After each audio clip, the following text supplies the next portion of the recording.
Iran ও Israel এবার সরাসরি যুদ্ধে জড়াচ্ছে এমন আশঙ্কা বিশ্বব্যাপী প্রায় সবার। দুই দেশই যুদ্ধের জন্য প্রস্তুতি নিচ্ছে বলেও সবার ধারণা।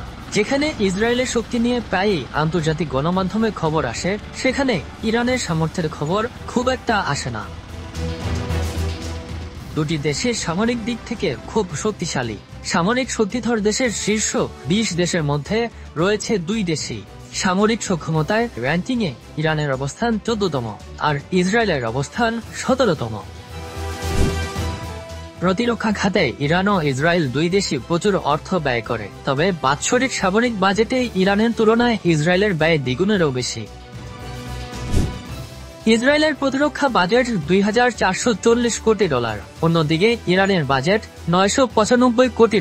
বাজেট বিবেচনায় নিলে 145 দেশের মধ্যে ইরান 33তম স্থানে আর ইসরায়েল আছে 19তম অবস্থানে। গ্লোবাল ফায়ার পাওয়ার বলছে সৈন্য সংখ্যা হিসেবে ইসরায়েলের চেয়ে এগিয়ে আছে ইরান। ইরানের নিয়মিত সেনা আছে 11,80,000, যেখানে ইসরায়েলের সৈন্য 6,70,000।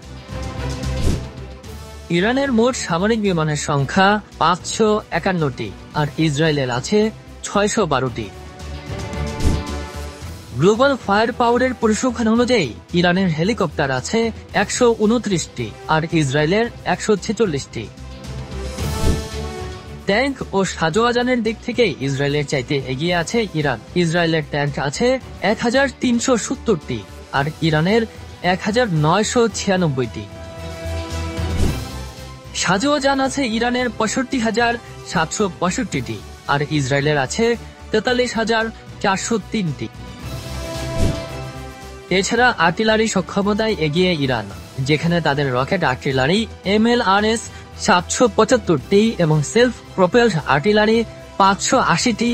সেখানে ইসরায়েলের MLRS বা রকেট আর্টিলারির সংখ্যা 150টি আর সেলফ প্রপেলড আর্টিলারির সংখ্যা 650টি। নৌবাহিনীর শক্তির দিক থেকেও এগিয়ে আছে ইরান।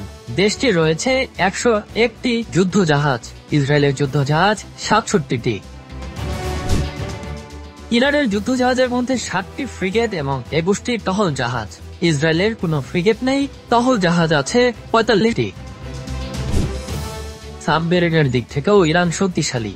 দেশটির সাবমেরিন আছে 19টি, যেখানে ইসরায়েলের আছে 5টি। সুইডেন ভিত্তিক গবেষণা সংস্থা SIPRII এর সর্বশেষ তথ্য অনুযায়ী বিশ্বের 9টি দেশের কাছে প্রায় 12,512টি পারমাণবিক অস্ত্র আছে। দেশগুলো হলো যুক্তরাষ্ট্র, রাশিয়া, যুক্তরাজ্য, ফ্রান্স, চীন, ভারত, পাকিস্তান, উত্তর কোরিয়া এবং ইসরায়েল।